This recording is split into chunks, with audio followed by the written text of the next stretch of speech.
So Thorin, so Cole, just to catch you up to speed and to catch our audience up to speed, Thorin has been on the TSM edging philosophy, which is that Hype train. he was just edging, like he wanted them to win LCS so that then their inevitable, when they flew too close to the sun with their wax Icarus wings, it would be more satisfying. They would drop from a higher height, right?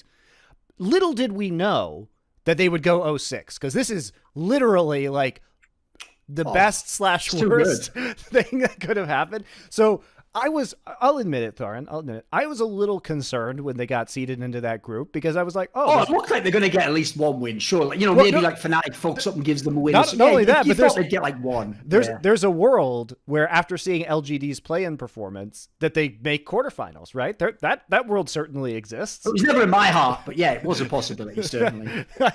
Yeah, I admit I was mopping my brow, I was sweating a little bit when I was like, oh shit, LGD's in their group, you know. I was sweating a little bit, but God, did they ever deliver on that 0-6. Not only that, but the creme de la creme, the pièce de résistance, Thorin, was the first pick Zilean in their last game. To lose the tournament. This pate is too rich. I believe my liver is getting gout now. Another slice anyway.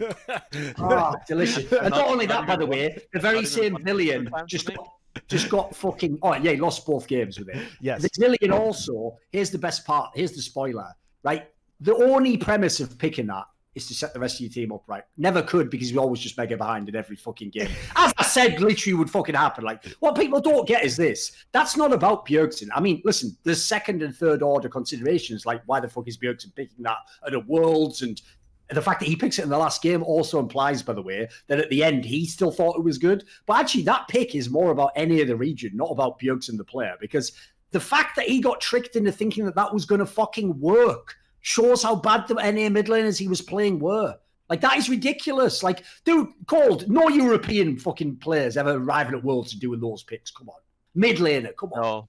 No, of course not. I mean, I think maybe in the past when the game was a little bit more slow, but nowadays it's just not a thing, especially with how like very set the meta is at the Worlds. Like, it's very much about using early lane priors to snowball the jungle, and then seeing how they like their read on it, which two times with a Cillian pick, and then one time with the Blanc, which I think does not work as well in this meta when it's a lot about, especially not when you pair it with a Graves.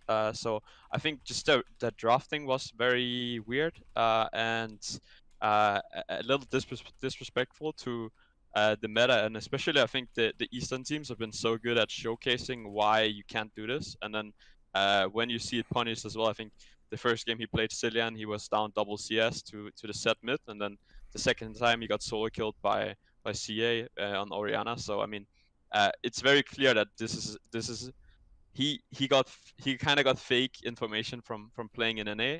Yes. But even then, I feel like at least they must have got, like, we don't have information obviously about what happened, but they must have gotten some kind of information from scrims that this is actually a pick that can work. Right. Else it just makes absolute zero sense. So I'll give them the benefit of the doubt that this is actually something that they must have tried out in practice and see it work out. But when I look at it, it just seems really like a bad decision, and Yes. And honestly, just a lack of understanding how the meta is. I think that is probably the biggest thing for me. That all of them can't identify that this is actually just a bad decision to play this champion. So I think that is the biggest problem, at least from how I see it. There's two things here, like Monty. One, think of all that, like, what's beautiful about anything to do with Pederson or TSM is those fans have just 24/7 scrutinized every move that Jensen does, almost on the level of like all those LeBron haters who like don't even acknowledge he's like a top 10 player or something. Like, never mind, like the best, you know, like they're just mindset against it. Well, obviously all the arguments they've ever made against Jensen now look stupid as fuck. Like, remember those other ones? Like, what? He's not that good. All he did is just win on Orianna. Anyone can play that. Anytime you feel like it, Bjergsen, just go ahead and lock in the most basic bitch fucking mid laner of all time. And you prefer to just do 2 pocket picks that are shit and lose the game. Well, you're a bad player fundamentally then. So that's that done. We checked that one off. The other one is this. I don't know if you heard this, Monty, but at the beginning of Worlds, I know Yankos said this on stream, so it was implied like a few teams thought this. Apparently at the beginning of the Worlds, like in scrims, apparently TSM was like doing half decent and people were saying actually they're looking in good shape, right? I'm also sick and tired of that. Every single year TSM has ever gone to Worlds as a number 1 seed, it's always the same story. They either themselves, behind the scenes, leak that like we're winning scrims against the Asian teams to like hype themselves, or even better, they sometimes just leak the scrim itself as a VOD, like, oh, how did this get out there? Magically always them winning against the Asian teams. It's never them getting dumpster noticed at 5 minutes. So that's how you know it was totally legit that was a leak, right? That if that story happens every year, you go to Worlds, you boot camp. In the boot camp, you're doing awesome. You're winning all these games. You're winning against this team, and then in the actual tournament, you always fail. Your practice is absolute shit. You don't even know what practice is. Like what you're doing in practice isn't showing up in the server. So I'm going to go ahead and assume, because it can't be over this many Worlds, it's not some massive conspiracy. There can't be like 50 Asian teams collaborating in some secret group called like haha fuck TSM, because first of all I have that Facebook group. No, because like in this scenario, like it'd be too many pieces to collaborate. Like they're obviously not purposely losing scrims to show TSM that TSM suck. Like this means that TSM probably is half decent when they get to Worlds, but something goes drastically wrong from whatever they think they're learning in their scrims and whatever happens in the actual stage games, because this has happened like every year, it feels like now. I hear the same like behind the scenes happen and the results always shit. So something's going wrong with the coaching as far as I can tell. I think at least like going into it, I think there was like some kind of excitement for them, at least because they changed so much during the NA playoffs that they were suddenly starting to play more proactively. They looked like a team. You know, when we look at the best teams right now, it's all of the teams can carry from every position, basically. Like I think that is what League has grown to in season 10, that every position can carry the game.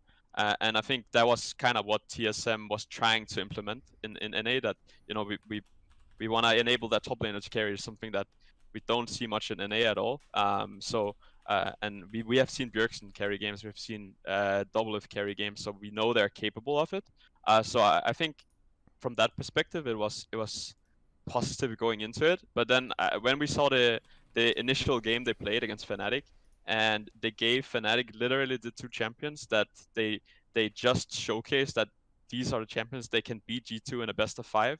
I think it's just completely disrespectful not to remove it from the game. So when they gave Fnatic the Lucian Evelyn combo, for me it was just like a huge head scratch, and I don't know what goes into that decision, because to me it just seems like a really poor prep for Fnatic and how to win against them as a team. So there are definitely some issues within the team, but as an outsider it's hard to directly say what it is. But you can see it in at least from that game, it was very clear to me that this is a team that did not prep well for Fnatic specifically.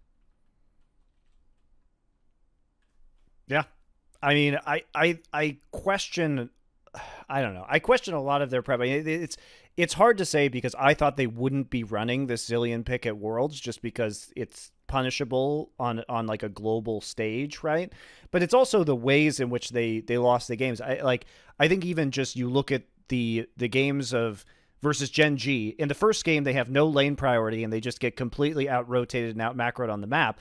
And in the second game, they try and draft for lane priority and they get Bjergsen onto the Lucian pick and they start to get pressure, and then they just completely throw the game through their poor objective control. And like, this really just it goes back to all of the issues that they had when they were winning the LCS, which is the what we were talking about at the time. These picks do not work on a global stage. You cannot run these picks and get the same kind of advantages that you're getting in NA. And the second problem is this: they were inted into repeatedly, and so they're used to being at an objective and the other team just completely inting and throwing the game, and that doesn't also happen on the world stage. So it's like they didn't know how to be proactive. They didn't know how to pick the lane bullies, and then when they did pick the lane bullies, they didn't know how to convert those leads, because their strategy of just stand there in front of Dragon or Baron wasn't working any longer, because no one was just committing suicide into them. A lot of the time, actually, I was paying a little bit close attention to how they played it out, and a lot of times it was actually them when they actually got the leads, it was not in every game, but especially that Lucian game from Bjergsen, it was them actually overforcing instead of taking, they just took every opportunity they had to push the lead, and then they were playing against opponents that were good at punishing this, and then they were just overforce and initially throw the game at Baron. So I think it was actually a lot of it was how poorly they played mid game when they had a lead. I saw a lot of flaws in how they played it. So I think maybe the stress got to them a little bit. That is usually a common thing in mid game if your team is not if they're overstressed of just getting the win, then a lot of times you just play too fast in a way. And that is kind of what I saw from them. So I think when they lost that game, it was pretty apparent that they will just they are not good enough to get past groups.